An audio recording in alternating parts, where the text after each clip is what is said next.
এটা হচ্ছে ধুলিয়ান ঘাট। অসংখ্য মানুষ ভিড় করেছে এখানে নদী দেখার জন্য।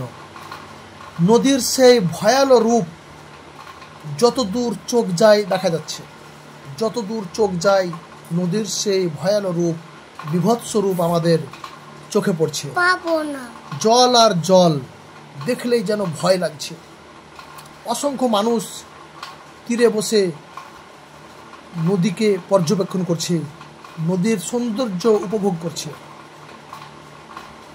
তবে একটা জিনিস মনের মধ্যে ঘুরপাক খাচ্ছে, এই নদী এক শ্রেণীর মানুষের কাছে, বিশেষ করে কবি সাহিত্যিকের কাছে সৌন্দর্যের প্রতীক, আবার অন্যদিকে এই নদী এক শ্রেণীর মানুষের কাছে মৃত্যুর প্রতীক। কেননা এই নদী তাদের সেই বাড়িঘরকে ভাসিয়ে নিয়ে গিয়েছে, তাদের জমিজমা যা ছিল সবকে ধ্বংস করে দিয়েছে। তারা আজ নিঃস্ব হয়ে গেছে, তারা আজ পথে বসেছে। দেখুন, এরই মধ্যে একজন ব্যক্তি মাছ ধরতে ব্যস্ত।